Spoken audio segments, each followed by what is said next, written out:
की सुबह जो कभी नीली हुआ करती थी, लेकिन आज धूल और धुएं की मोटी चादर ने दिल्ली को जैसे ढक सा दिया है।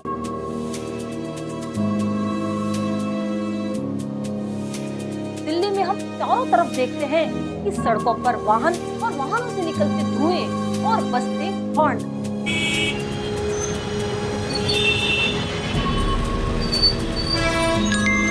जैसे कि चारों तरफ माहौल को प्रदूषित कर देते हैं, चारों ओर वातावरण को प्रदूषित कर देते हैं।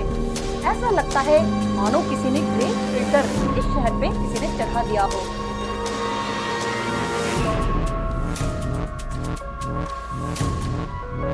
ये ग्रे फिल्टर इस और इशारा करता है, एक वार्निंग देता है, एक हमें रिमाइंडर देता है कि अब दिल्ली की हवाएं ऐसी नहीं रही है, अब दिल्ली दिल्ली नहीं रहा है, अब दिल्ली की हवा पहले जैसी नहीं रही है।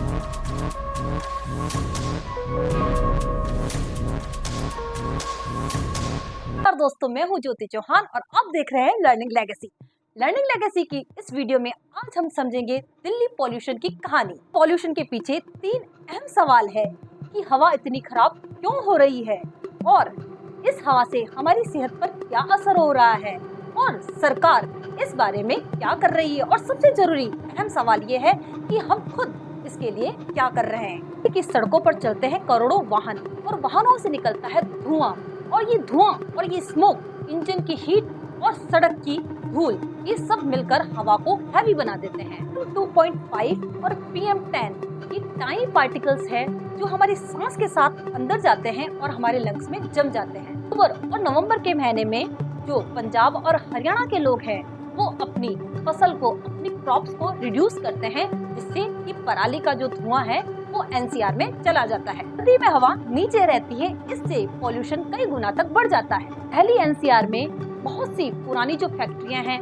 उसमें पुराने फ्यूल इस्तेमाल होने से स्मोक और केमिकल पार्टिकल्स फैलते जाते हैं। मेट्रो फ्लाईओवर सोसाइटी कंस्ट्रक्शन कभी रुकता नहीं है, जिससे धूल उड़ती जाती है और हवा इससे भारी होती जाती है। सर्दियों में हवा ट्रैप हो जाती है और स्मोक पार्टिकल्स ऊपर उठ नहीं पाते हैं, तो इस वजह से दिसंबर और जनवरी में AQI स्काई हाई हो जाता है। WHO के हिसाब से 2.5 की जो सेफ लिमिट है 5 से 15 होनी चाहिए, लेकिन दिल्ली की सर्दियों में यह लिमिट 400 से 500 चली जाती है और कभी कभी तो ये 500 क्रॉस कर जाती है। गवर्नमेंट और स्वास्थ्य एजेंसियां हमें बताती है कि पॉल्यूशन के कारण दिल्ली में हजारों रेस्पिरेटरी केस बढ़ते ही जाते हैं। दिल्ली में डॉक्टर बताते हैं कि दिल्ली के बच्चों की जो लंग्स कैपेसिटी है नॉर्मल से बहुत ज्यादा कम देखी जाती है।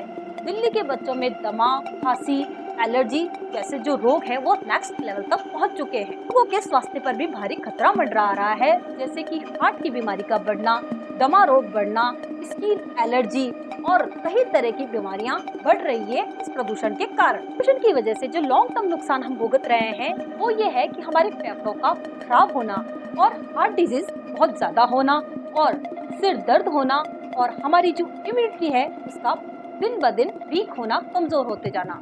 पॉल्यूशन की वजह से हमारी हवा तो खराब हो रही है, इससे हमारा स्वास्थ्य भी खराब हो रहा है, जिससे हमारी जिंदगी क्वालिटी दिन ब दिन गिरती जा रही है। प्रदूषण को रोकने के लिए, दिल्ली के पॉल्यूशन को रोकने के लिए सरकार को ये अहम कदम उठाने चाहिए कि सबसे पहले इलेक्ट्रिक वाहनों में बढ़ोतरी की जाए और जो भी फ्लाईओवर्स के काम होते हैं उनको कंट्रोल किया जाए और किसानों को अपनी फसलों को जलाने के लिए उनको मशीन मुहैया कराए। पॉल्यूशन बहुत ज्यादा हो जाता है तो सबसे अहम कदम यह है कि उस समय इमरजेंसी लागू करें और शहर में ट्रकों को आना जाना बंद हो, स्कूल पूरी तरह बंद हो, कंस्ट्रक्शन पूरी तरह बंद हो और शहर में जितनी भी आउटडोर एक्टिविटीज है वो सब बंद हो जानी चाहिए। पॉल्यूशन को रोकने के लिए हम क्या कर सकते हैं, सबसे अहम मुद्दा है तो हम जो कर सकते हैं, जो हमारे यातायात के साधन है उसका कम प्रयोग करके हम पब्लिक वाहन का प्रयोग करें और ज्यादा से ज्यादा हम पेड़ पौधे लगाएं और लोगों को स्वच्छ हवा के बारे में प्रेरित करें।